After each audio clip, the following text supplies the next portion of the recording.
Hi guys! Welcome and welcome back sa ating channel. So, in this video guys, ay magre-review tayo ng isang lending application na kung saan sila daw ay nagpapakuutang up to 15,000 pesos. So, before we go on guys, sa mga hindi pa nag-subscribe, mag-subscribe na, i-hit ang bell button, and piliin nyo na rin ang all para ma-update kayo sa upcoming videos and tutorials.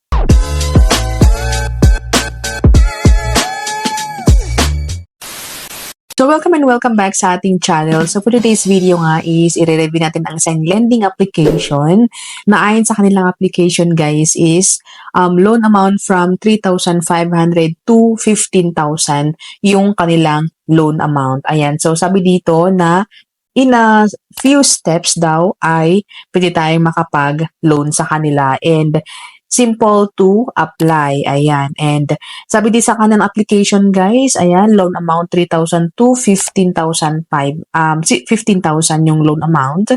And loan term 91 days to 180 days. Ayan. And service fee of 3% to 12%. Ayan. So, ang lending application na ito guys ay walang iba kundi si Peso Here Super Space or powered by Super Space PH Lending Incorporated na meron silang 4.1 stars and 19K review. So, medyo matagal-tagal na to mga kaibigan. Ayan.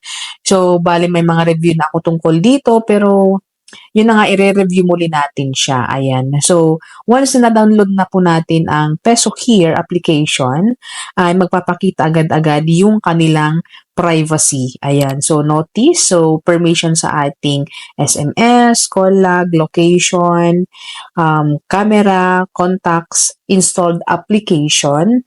Ayan. And image, device. So, basically, yung buong phone po natin ay bibigyan ng permission yung application na ito. Ayan. And pag na-click po natin yung agree, ay mag-send tayo dun sa kanilang privacy policy. Ayan. And after which, after natin i-agree na naman, ay dito na tayo sa dashboard nila. So, in here, makikita natin, ayan, quick and safe, 15,000 yung pwede na nating utangin as first timer. Ayan. And loan length, 91 to 180 days. Pero wag muna kayong maniwala guys. Let's see kung may pagbabago ba si Peso Here. Ayan, so click natin yung apply. And of course, ay kukuha sila ng ating information like yung number 1 is yung ating phone number. Ayan, and yung phone number na active para yung OTP magsasend sila. Ayan. And then click natin yung I agree with the policy and then mag-create na tayo ng password. Ayan. And after which guys is yung pa-selfie agad-agad. Ayan. So may pa-selfie si Mayor dito guys. So hindi yun mawawala. Ayan. And here is meron silang ituturo kung paano daw tayo makapag-selfie sa kanila. So please erect the phone into the portrait frame, adequate light, and to cover, so etc. And then after which guys, after natin nakapag-picture, click natin yung next.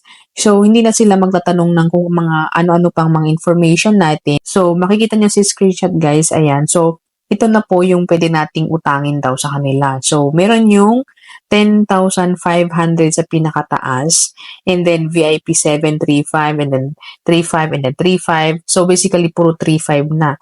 Ayan. And then, after which, guys, ay pipili tayo ng mga gusto nating utangin. Ayan. So, for me, pili natin yung 3,500 kasi baka bigla-biglang magsasend sa ating GCash dahil yung laki 10,005 kung i-click natin yung pinakamataas. So, click natin yung 3,500. Ayan. So, after nating pumili guys, ay magsasend through tayo dito sa confirm loan, which is hindi pa nila binibigay yung actual computation guys. So, confirm loan. So, dito guys is yung payment method kung saan pwede nilang isend yung ating utangin sa kanila. Ayan. So, pipili po tayo either yung mga e-wallet like yung GCash, PayMaya, GrabPay, ganyan. And then yung bank. So, it either or, guys. And then, after which is confirm na natin. Ayan.